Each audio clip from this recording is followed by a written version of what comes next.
Good evening, ladies and gentlemen.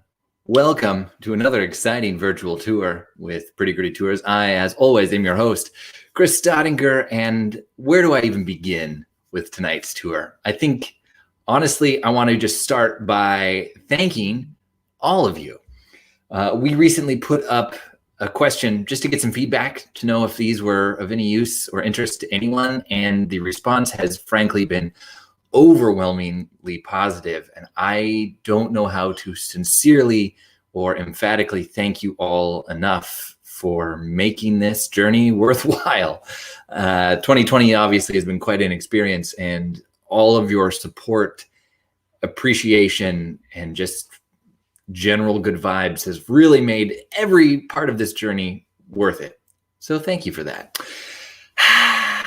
Now, let's get to it. I'm excited for this one tonight. I don't know if you guys gathered that, but of all my passions in life, K-pop, Korean pop music is certainly top tier up there. And I think it is a topic that either gets no representation or so much representation that when people try and talk to you about it, you're instantly turned off. So my hope tonight is to be your ambassador, your American Korean ambassador into the world of Korean pop music. And I couldn't do it without my fine friend here, Soju.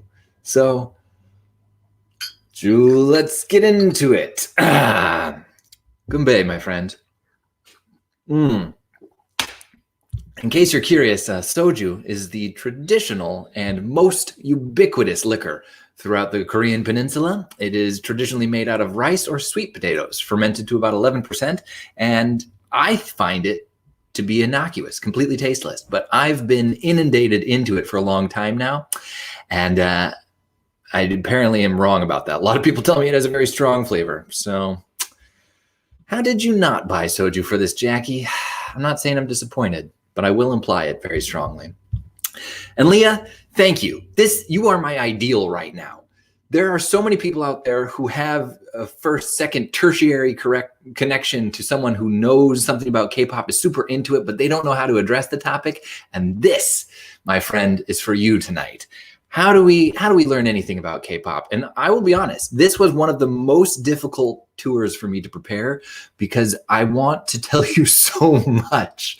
So much that trying to distill it down into something digestible that people will care about was perhaps my most difficult journey in life thus far. That might be a misrepresentation of my life. The only thing I want you to be able to take away from tonight, if nothing else, is that this is Jungkook. You need to know Jungkook because he is a member of the world's, not just Korea, but the world's most popular Korean pop band right now, BTS. BTS, if you haven't noticed, is sweeping everything. They're on top of the global charts for album sales, song sales. They're doing interviews. They're on Stephen Colbert. They're on NPR. They gave an address at the United Nations. They are so much more than just a band. They are a phenomena right now. And so this is, if nothing else, take something away from this. And this is, they call him the Golden Maknae. He is the youngest member of BTS and perhaps arguably the most talented member. So if you learn something tonight that you want to take into conversation, you are now armed with the fact that Jungkook here, the Golden Maknae, there's a term for you later, is the youngest member of BTS. And you can take whatever you want from that. I'm going to throw a lot of terms around tonight, and I'm going to do my best to educate you as to what they are. Maknae is a really good one. Maknae is the Korean word for youngest in a group.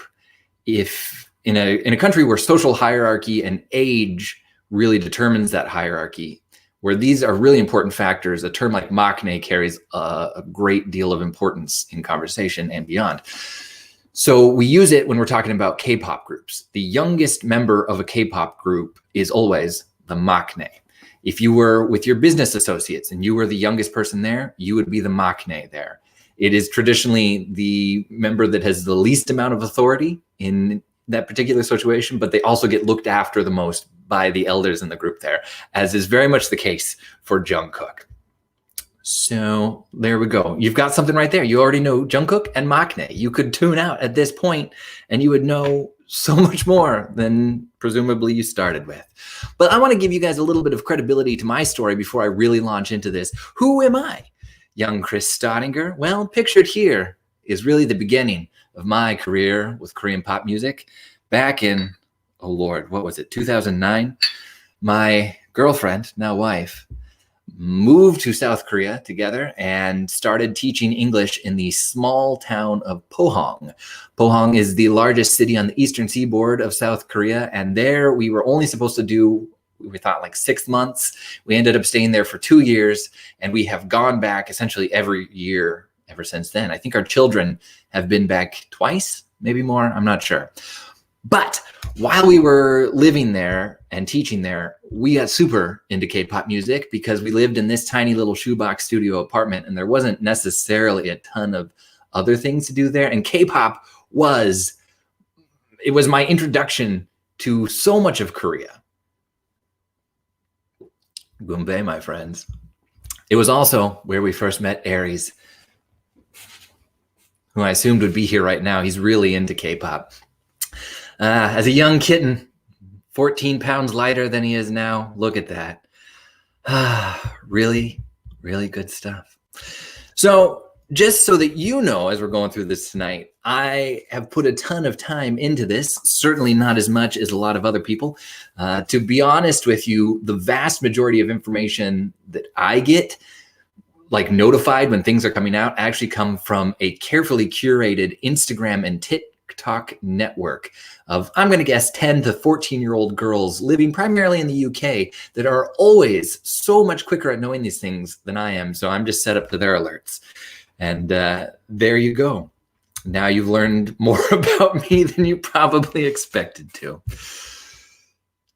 So let's talk about K-pop as a phenomenon, because I think people get confused as if it's something that just recently exploded onto the scene. And I guess you could make that argument, but K-pop itself has been around for a long time, and it helps to understand it in 3 ages or 3 eras. There's the first era of K-pop, where it was coming out of the ether, a formless mass that had no name, and it was infecting the hearts of people throughout Korea. We enter then the second generation of K-pop, which is considered the golden era of K-pop, where you have arguably the most important Korean groups of all time that really set the tone and the understanding for what K-pop is going to be for the rest of the world. And then we arrive at the third generation, the third era of K-pop, which we're in currently, and contains the most commercially successful and widely recognized K-pop bands out there. You're probably already familiar with names like BTS, Blackpink, ITZY, Twice, EXO. These are all third generation K-pop groups. And I could go on for days, years, perhaps, about all of that, but I've tried to make this as easy to digest and consume as possible. So let's start at the beginning, shall we? This strapping young gentleman that you see here is Lee Soo-man. And Lee Soo-man was a singer, just singer, before titles. He was hugely popular in Korea, but he never was really satisfied with what he wanted. So in the early 1970s, we're going way back for some people, not so far back for others. In the 1970s, he actually forms a metal band called Lee Soo-man and 365 Days in Korea. Look it up. I think a lot of you would be into it. But the censorship programs in Korea, especially in the 1970s, were so strict that he found he couldn't make the music that he wanted. You know, he was at the very core an artist. He was a writer, producer, musician, and he really wanted to make something with himself. So he abandons music altogether and he moves to California, where he pursues his, I guess, most lucrative at the time passion, which was robotics and engineering.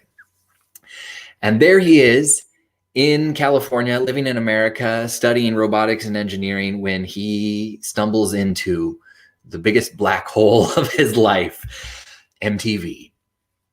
he's watching MTV in what is now the 1980s in the United States, and he's looking at people like Madonna, Michael Jackson, Cyndi Lauper, and watching what they're producing on television, and his mind is blown. He instantly takes all of these notes, looking at it with an engineer's mind and trying to dissect how specifically these acts were being consumed, how they're being produced, how they were making commercial success. And then he goes back to Korea with this brand new formula. And Lee Soo-man ends up becoming the founder of SM Music in 1995. And for some reason here, let's see if I can get this reloaded for you guys here. All my good stuff has disappeared on you. Oof, don't worry. I got you guys taken care of here. So Lee Soo-man is, for all intents and purposes, the genesis of Korean pop music. He is the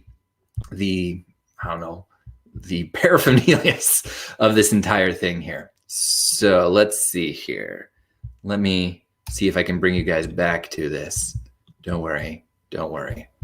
Where am I? Here we go. Where are you guys? I've completely lost you. Hold on a second. Wow, how embarrassing. I have lost the StreamYard feed, so I assume you guys are still there, but I can't see you. Let's see, hold on here. Aha, I know what's happened.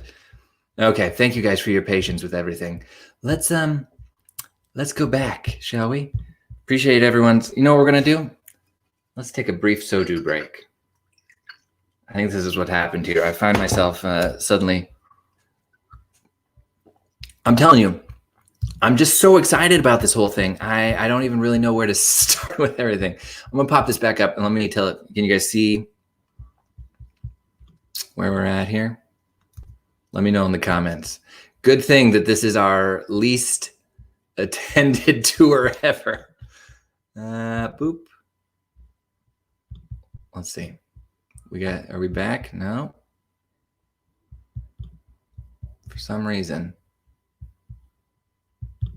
it's just going to be a pain. Don't worry.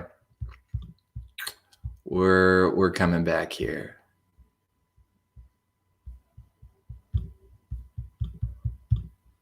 Is this, man, it's completely gone. Okay, so give me a second here. We're gonna encounter a quick remapping of our technical difficulties. I'm gonna relaunch the presentation, and in the meantime, you guys just get to listen to my musings about this entire thing. Like I said, what I would love for you to be able to take away from our time here with K-pop is just an appreciation for it. I think one of the great struggles that I've encountered over and over again is just people's reticence to get into K-pop because they find it to just be very one-sided. They see just the really like bright colors, excitement part of K-pop, and that's not necessarily a really fair depiction of everything that K-pop is. Man, for some reason, it just does not want to show up for me here. There's so much more that goes into it. And if I could find where on earth it had disappeared to, I could share that with you guys now. So, well, here's the thing. Lee Soo-man begins this entire thing in 1995. He's the founder of SM Entertainment, and SM Entertainment is one of the most well-developed brands out there. It's a label that starts to represent K-pop idols throughout the country of Korea. And this is important because it's the first time that there's a production agency that starts to scoop people up and then, turn them into more than just singer-songwriters. The thing that was really disappointing to Lee Soo-man when he was starting his musical career was that he really wanted the the opportunity to do more. And so when he starts, there it is, this idea of K-pop artists being more than just singer-songwriters, it launches the beginning of the K-pop industry as we know it today. And SM Entertainment has, I think, really some of the biggest names in K-pop music. There's pretty much 3 big cornerstone labels in Korean pop music, and SM is certainly the most well-founded of all of them. Names you'll hear later on like BoA, Girls' Generation, Red Velvet, EXO, all of these are under SM Entertainment. And so Lee Soo-man starts this empire of Korean music that really changes everything forever and always. And now this has disappeared completely. So one of the biggest ones to come out, though, is HOT, which I think some of you might be familiar with. HOT, pronounced just like that, stands for High Five of Teenagers. They are one of the most widely successful early on Korean pop groups that show up there, and they get launched in 1996. They have their Korean debut. And what I think is so interesting about them is that they were engineered. You know, Lee Soo-man of SM Entertainment goes out and he decides what the formula for a Korean pop group is going to be, and he settles on 5 in the beginning. He's like, they should have 5 members, and they should each have something like a role in this group. And this is where the hierarchy of K-pop first gets established. So when you're looking at groups today, you're going to notice that people talk about things like who's the leader, who's the visual, who's the maknae, who's the vocal. And then that can get broken up into a whole bunch of other things. And I'm going to do my best to calmly explain that to you now so that when I bring it up later, you have some reference to it. The leader is pretty much self-explanatory. They are not always, but usually the oldest member of the group, and what they are responsible for is keeping a cohesive unit, listening to the concerns of the people who are in the group, and then usually translating that, bringing that as the liaison back to the label. When you say who's the visual in the group, it usually means who's the most attractive. The great powers that be out in the internet usually decide, based on a whole variety of factors, who the most attractive member of any group is, and they become the visual. There's also the face of the group, which isn't always the leader, but it's the person who represents them to the public-facing arena. Then you have the maknae, who's the youngest member. All of these things become super important to people in the K-pop fandom. People get really, really into it. And so when you're going to be speaking to someone who's super into K-pop, it helps to have some of that terminology down. I think, honestly, if you stuck with maknae, probably leader, and visual, you'd be in a good position to discuss a lot of these things with. Now, you might be asking yourselves, who are each of those members moving forward? And I'll tell you with a few of the groups, but I don't want to overwhelm you guys with all of that right now. I do want to show you really quick. Let's see if I can share it with you. We've got some early footage, and I don't know what copyright is going to do with us tonight, but I've got some early footage of Lee Soo-man performing, and it's pretty good. So you get to at least see a little bit of him out here.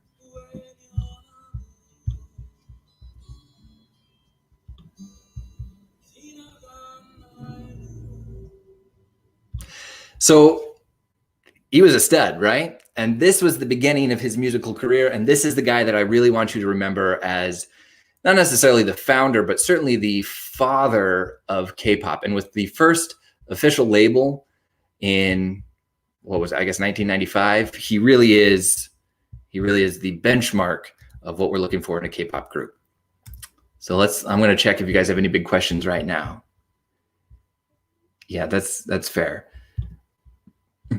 NSYNC and Backstreet Boys, this is a really good example. It's interesting because I think people think that K-pop took a lot from the sort of like boy band movement in the United States. And while you could say that they have a lot of similarities to it, in fact, it really predates the movement of the boy band in America.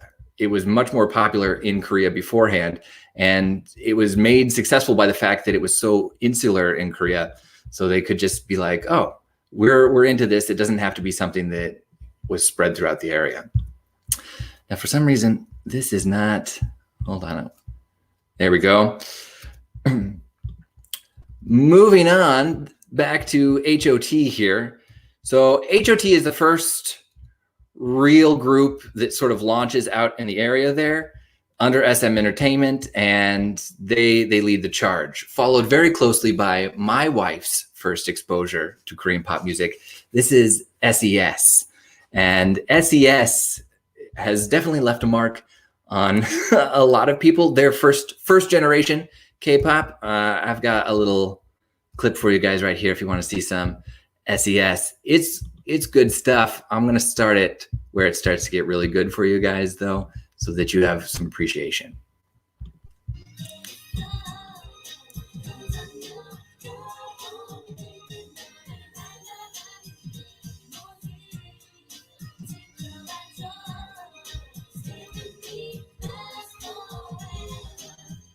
That's right, my friends. So between HOT and SES, we see the beginning of the K-pop phenomenon and the dispersal of roles and what everything's going to look like. So that's the beginning of your history lesson on this whole thing, but it doesn't end there. This is just the start of where Korean pop music is going to go. So from there, after the wild commercial success of SES, we really see in 1992, So Tae-jae, this gentleman with the sweet dreadlocks up here, and he is the leader, founder of a group called Seo Tae-jae and the Boys, and they become huge. Like, people are digging their chili, so to speak, and they skyrocket to huge success. But what makes them even more spectacular is that they become the additional founding fathers of the Korean pop music, because So Tae-jae then goes on to become, I don't even know what the equivalent is. He's like the Pope of K-pop. He always continues his solo career. He remains popular, even to the point now he just had a 20th anniversary not that long ago, and people still love and adore him. And his opinion on who is in or out is taken very seriously. And he refuses to weigh in very often on his thoughts on the K-pop industry. But when he does, it carries a lot of weight.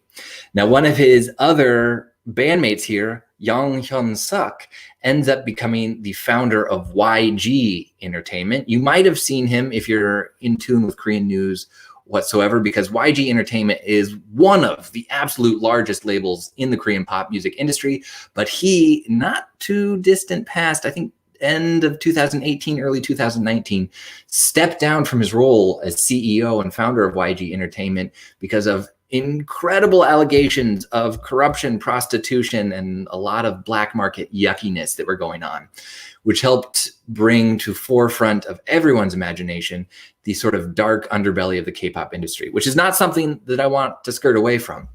We'll talk a little bit more about it in a second. But with this establishment of a label that brings in young talent and then grooms them to be a triple threat of actor, singer, dancer, there start to become a lot of really negative side effects to this entire thing, including the fact that a lot of these K-pop idols start to suffer from really deep and dark and depressed images of themselves.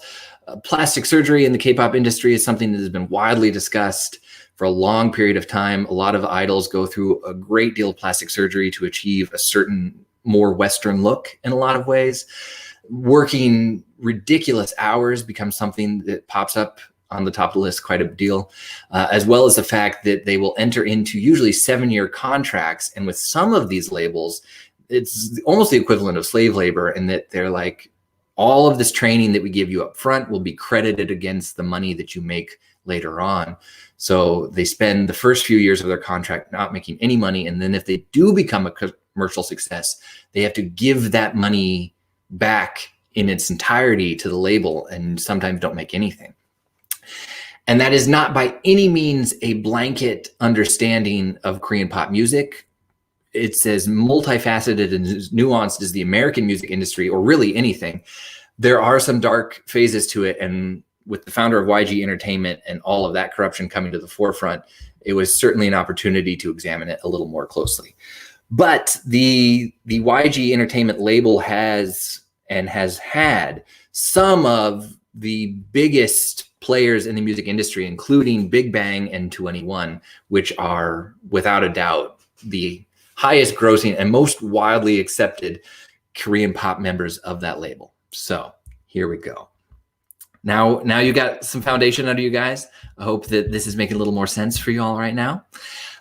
This is our boy, So Tae-ji, that I was telling you about earlier. He's still looking good, 25 years later. And this is just him going around establishing who's who, bringing clout to the music industry. There's one more player to the great founding empire of Korean pop music that I have to tell you guys about. And he started in 1997, founding his own label as JYP Entertainment. This is, we'll call him a gentleman, that you see right here is Park Jin-young. And this is him in his heyday. He sort of had that like Prince vibe in the Korean music industry, very racy. People were really into it. They found him super hot. I personally have never understood what was going on with this. But Park Jin-young becomes the founder of JYP Entertainment and is responsible for, I personally think, manufacturing and engineering the true K-pop formula. Every group that he has ever assembled, he has pieced together individually by himself and then really turned into just astounding commercial successes. He almost has like a level of sorcery to it. I'm not saying that he's done some sort of dark pact, but I'm also not ruling it out. Also, what are those pants? Yes, what are those pants? The thing about JYP is he remains creepy. I'm just going to say it. I have nothing to lose in this entire thing. He has always been sort of strange and odd. The thing that I want, let's see if I can find it here. You might have seen JYP. This is some early JYP for you guys to feast your eyes on. You're welcome. This is him when he was young and hot.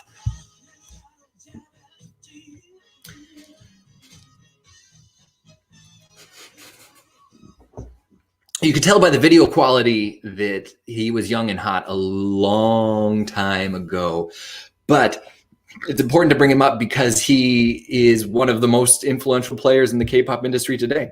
And he 100% looks like Dr. Oz, but look at those moves.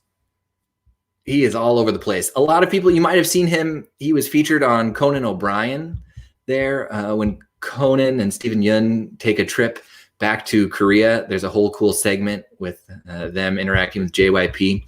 Don't worry, there's going to be a ton of resources that I share with you guys at the end of this because there's going to be opportunities for you to look deeper into a lot of these bands. JYP, he's going to be up for it. This is JYP with, I think, his most successful group ever, the Wonder Girls. Don't worry, we'll talk about them shortly.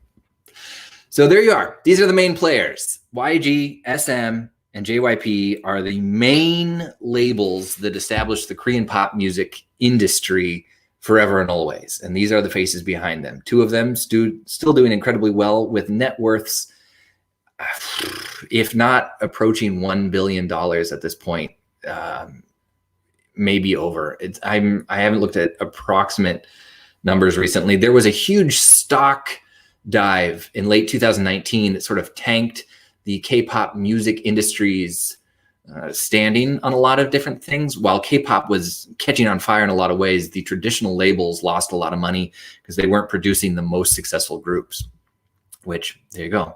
And this is the godfather of it all, So Tae-ji. And this is still important. So this, year 2000, begins the golden age of K-pop. This is the second generation. And if you know anyone from second generation K-pop, I want you to know Boa. This is Kwon Boa. That's her Korean name, but they branded her Boa, just BOA, which stands for Best of Asia. And this is the real success of everything here.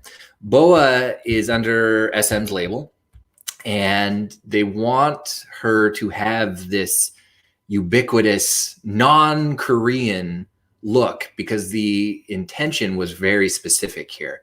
BoA was multilingual. She could speak Cantonese, Mandarin, Thai, Japanese, Korean, and English, I believe, if not more, and was a phenomenal, still is a phenomenal dancer. I'm not sure why I'm using past tense. She's still in the top charts right now, creating music in Korea and beyond. But she was a weapon designed by SM Entertainment to infiltrate Japan. Now, if you know your history, the relationship between South Korea and Japan has been frosty ever since the Empire of Japan occupied the South Korean peninsula and enslaved and murdered a lot of them. Understandably, that has left a dark mark on the history of their relationship, but it was the music industry that really forged a new path ahead. And getting into that very successful, very lucrative Japanese market was something that Korea wanted bad. And BoA was their Trojan horse. Because they branded her as not necessarily Korean, but just the best of Asia, she was readily accepted in not only Japanese, but Thai, Hong Kong, Malaysian, and mainland China markets really quickly, and people adored her. And so all from Taiwan to Korea to Japan, BoA became an institution, an artist that was really widely known, and people loved her. And this was the beginning of the Korean movement beyond the peninsula outward. And it I think hits its fever pitch with BoA. It really starts in 1988 when Korea hosts the Olympics. And this is the first time that the Korean media and the Korean censorship that really controls a lot of the country opens up their borders and starts to let new media in and their media out. And this opened up the opportunity for, I guess, what was it, 13 years later, for BoA to take the international stage and really dominate everything. So I've got a bunch of BoA clips for you guys later that I'll share, but I want to give you guys an opportunity to see what we're talking about here. So in 2000, this is the global chart of retail value of music and its percent worldwide. So US was dominating, global music sales with 38%. Korea wasn't even on the chart. Their retail value was only $30 million. Now, compare that to where they are now. I think this is from 2019 that we're looking at here, where Korea is now number 6 in the global music market with a retail value of $494.4 million annually. And this is the part that I think is really interesting here. It's the physical albums that have made such a huge impact on this.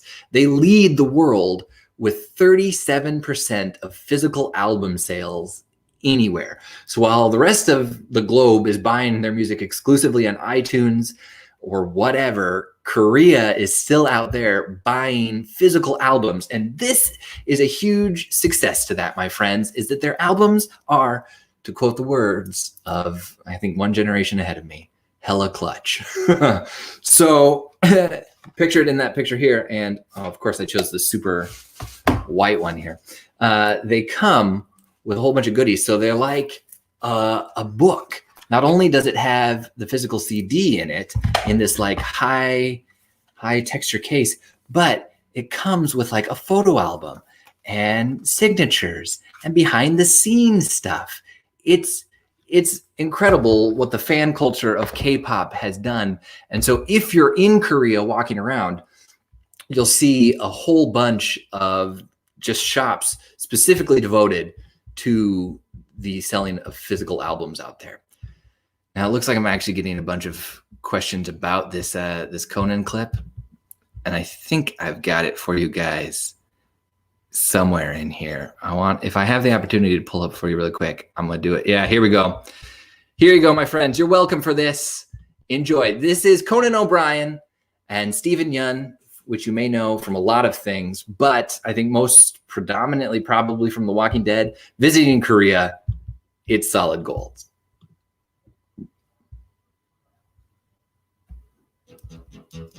Hey, Steven. Let me know if you can hear it. Have some fun tonight. How do you say we're Where's the party in Korean? Oh, you just say, norebang? Okay, I got it. And it is, norebang.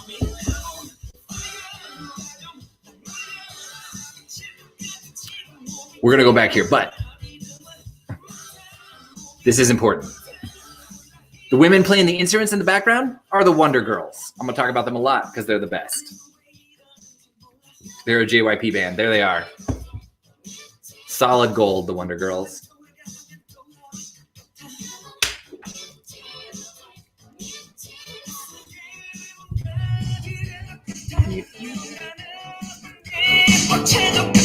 Let me know if that's louder.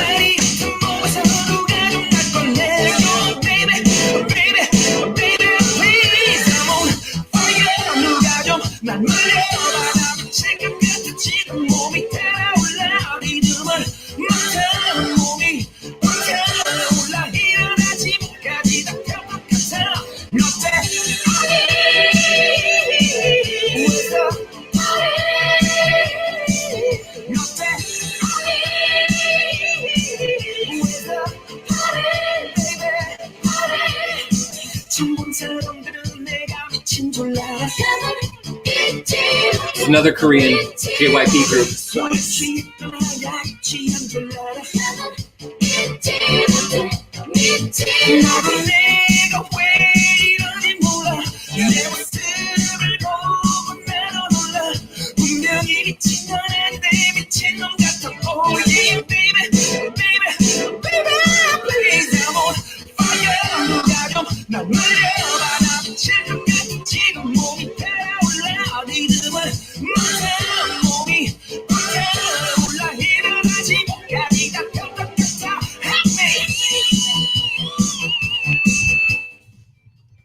By the point where we get to the weird drunken scenes with JYP, I'm just going to cut it off. There's a lot of psychedelic stuff that comes after that. I don't think I have to subject you to that. But now you've got to experience a real taste of K-pop as seen through the eyes of Conan O'Brien and Stephen Yun. And really, what better thing could I have given anyone today than that?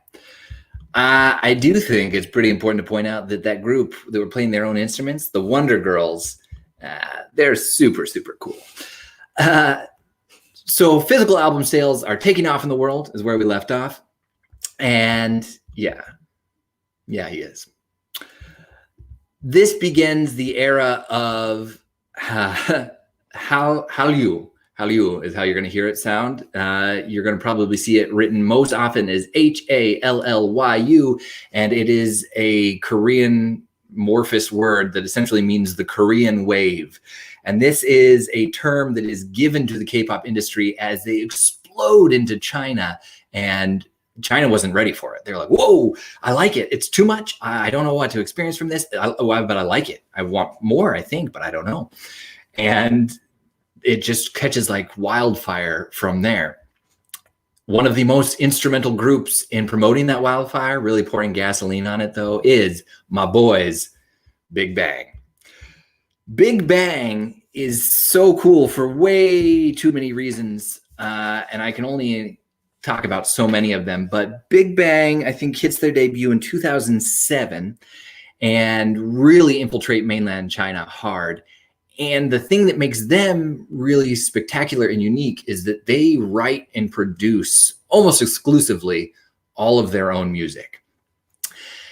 This sets them apart from a lot of the other groups, which were essentially just talent being cultivated by a label and then sent out there. But this is the first time that we really get to see an individual artistry injected into a K-pop group. And again, this is in 2007 that Big Bang goes out there and is doing their thing. And they cement the idea of an idol. Idol becomes the universal term for a Korean pop star at this point, and that is what people use for someone who puts their own stamp on their art. They can sing, they can dance, they can act. They are more than just a musical artist. They're a cultural phenomena.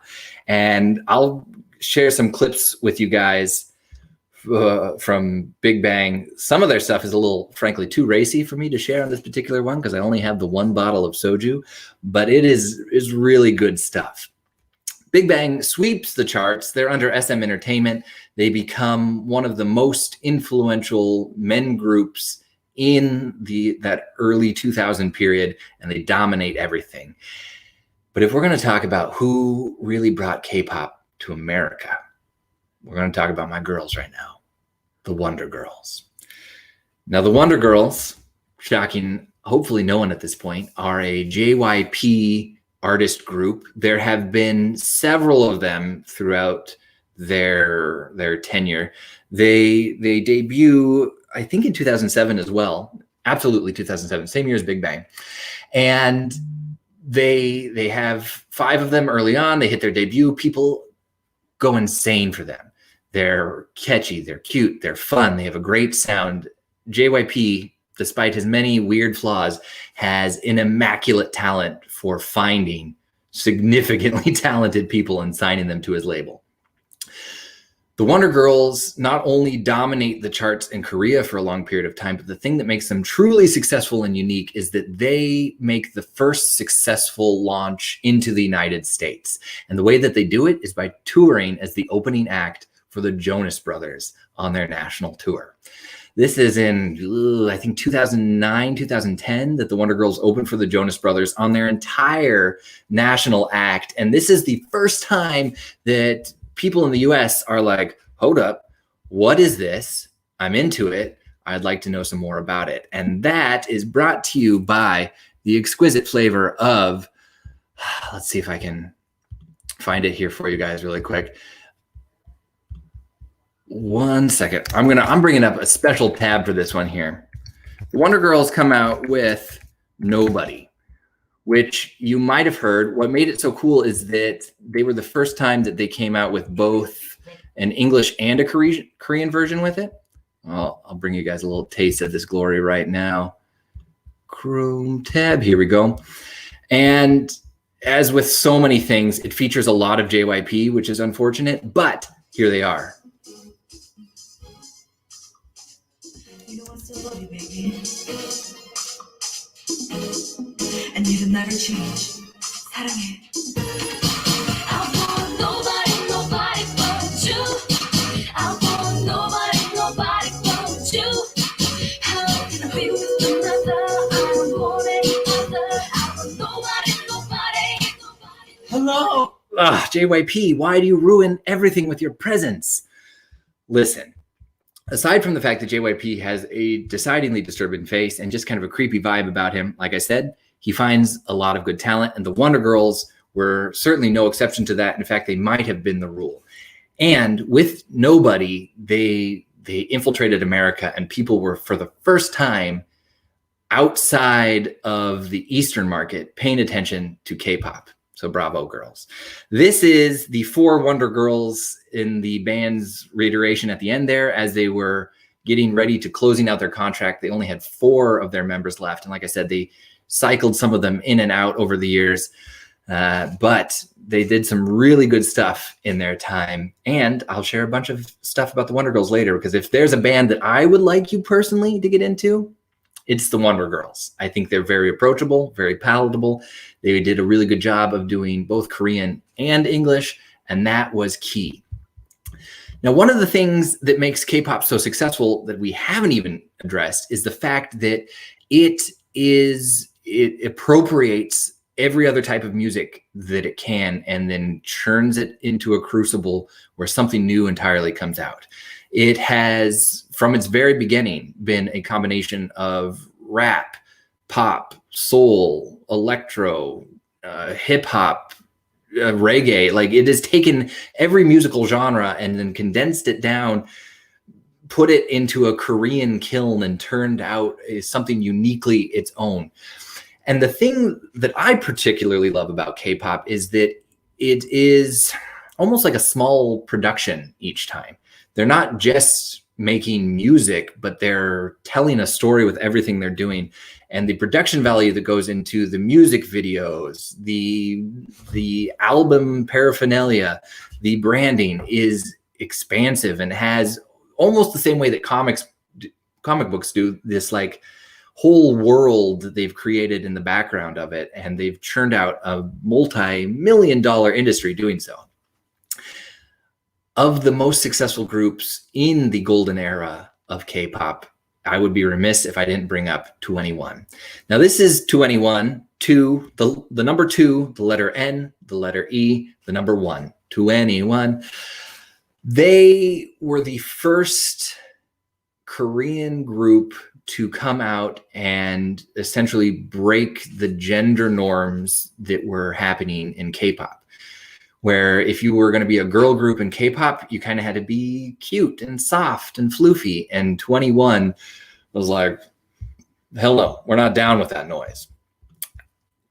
Arguably the most successful and powerful part of 21 is second from the left here. This is the leader of 21. Her name is CL, the letters CL. And she was this driving force between gender equality, fighting for a woman's place, not only in the music industry, but in society in Korea in general. And they really gave this lighthouse beacon of what it could look like if a woman were edgy or strong, or things that you weren't allowed to be in Korea, like sexually aggressive, independent, wealthy, all on your own. A lot of these tropes and ideas really got promoted in the mainstream media by 21. And narrowly escaping the censorship on a lot of ways was perhaps their most nimble move throughout the entire thing. They were an incredibly successful group. Eventually they disbanded, but they left us with some of the best music of all times. 100% they did, Jessica. They were my introduction to K-pop. 21 was the first group that I ever encountered, and I was like, oh, hello, what is this? And they just continued to push the boundaries of what Korean pop music could be, both in Korea and for an international audience, over and over again.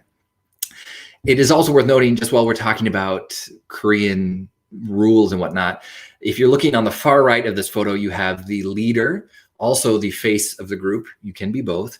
That was CL. Second from the right is Minzy, who was their rapper dancer. That was a big part of the K-pop formula, is that you had to have a rap section. And a lot of the K-pop that I'm going to give you guys, there will just be a moment in the middle of the song where somebody starts rapping. And that is part of the secret formula of herbs and spices to all Korean pop music, where especially in the like golden era of K-pop, there just had to be a rap section in your song. And they continued with that forever and ever. So Minzy was their main rapper dancer. Pak Bom is third from the right in this photo there. She was their vocal. The vocal line is what is sometimes called there. She was the powerhouse singer to the entire group. And then on the far left there is Sandra, or Sandara Pak, who was their visual. She was actually a very famous actress in the Philippines before moving back to Korea and being a part of 21. And 21 had all sorts of drama that went into that, which is something for an entirely different tour. But while we're talking about the importance of K-pop and Korean pop music in the industry, knowing how it advanced the role of people in Korea and beyond is important. And then knowing how they transitioned is important too. So like I said, the thing that made idols really popular was that they could sing, dance, and act. And one of the ways that they really propagated the image of the successful Korean culture to the world was with K-dramas. Often when an idol is put out to pasture, when they get too old for the stage tour in life, they end up becoming an actor, actress in a K-drama. And sometimes they'll do double duty, but usually it comes after their career in K-pop. And K-dramas, I don't know if there's a way for me to overstate how really addictive and successful they are on a global stage. These are pumped out everywhere. If you're looking, just, I don't know, I can't even recommend a K-drama to you because there were so many of them out there, and they're all, for the most part, pretty good. Oh man, yes, she was a Soju girl. How could I, like I said, there's too much.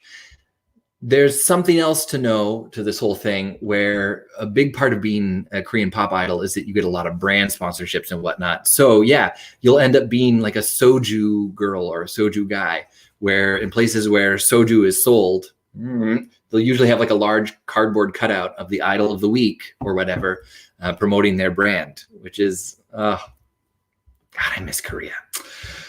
So K-dramas, that's a big part to this whole thing. There's a lot of them. Like I said, I don't even know how to recommend one to you. Now, while we're talking about K-pop's explosion onto an international scene, the Wonder Girls are definitively the reason that K-pop enters into the United States. I don't care what people say. You want to debate me about it? Let's do it.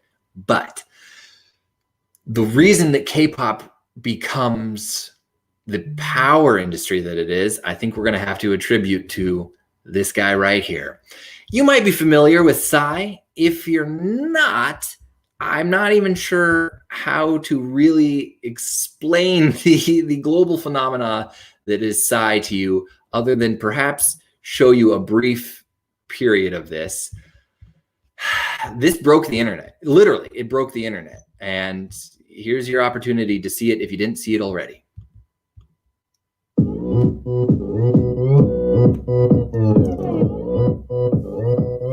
오빤 강남 스타일 강남 스타일 낮에는 따사로운 인간적인 여자 커피 한 잔에 여유를 아는 품격 있는 여자 밤이 오면 심장이 뜨거워지는 여자 그런 반전 있는 여자 너는 선호해 낮에는 너만큼 따사로운 그 선호해 커피 시키는 잔에 원샷 때리는 we're not going to go all the way with that. I'll share the link with it, but you should be able to look it up. Psy, Gangnam Style. Psy changed everything for everyone. Psy had been in the industry since the 90s. He wasn't necessarily a super popular K-pop idol. He always did his own thing. He was primarily a comedian, and he was definitely a controversial figure. He, if you've seen any of his stuff, loved to push boundaries on everything. And so when he comes out with Gangnam Style, this is the first thing where it's like, oh, damn, what has happened? It rocketed through Korea and then beyond. It is the first, I stress this again, the first YouTube video to break 1 billion views. YouTube literally had to shut down briefly and change their entire back-end code to accommodate a video going over 1 billion views. It had never been done until Psy came in and wrecked everything.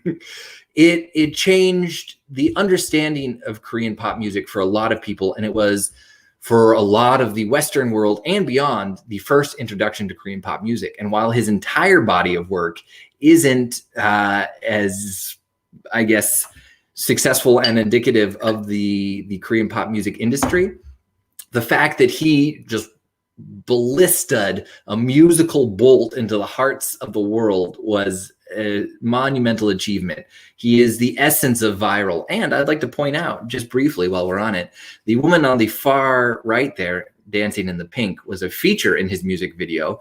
That's Hyuna, his girlfriend at the time, who was one of the founding members of the Wonder Girls, perhaps the most influential Korean girls group ever. But I digress. So, no, this is a really good point. Psy had a lot of really big success in Korea and beyond, but he has always been a sensitive subject in Korea, and not a lot of people necessarily liked him. He's a little vulgar and crass, and when he launched Gangnam Style, particularly in the Gangnam district of Seoul, which the song is essentially about, he brought a lot of success to that area, but also literally changed the landscape of it forever. Like, they built statues to Gangnam Style out there. And it disrupted the life of a lot of mild-mannered Koreans who were happy to just get their Maxim coffee and go about their day. But as a key player in the story of Korean pop music, we have to mention him, as well as Hyuna, his former love, who has had perhaps one of the most incredible careers in K-pop. She started as a Wonder Girl. She then joined a group called 4 Minute, which had really incredible success, and then went on to a solo career, which I think is important to mention, that a lot of these idols end up going on to do solo careers afterwards. So there you go. It looks like we might have lost a few people. I think when I played Gangnam Style, we might have booted a few people off the feed because of copyright. So that's just where it is. It looks like we've got our core members here right now. So I hope that you guys are still invested in this, because I've got, is it done? Yeah. Hold on.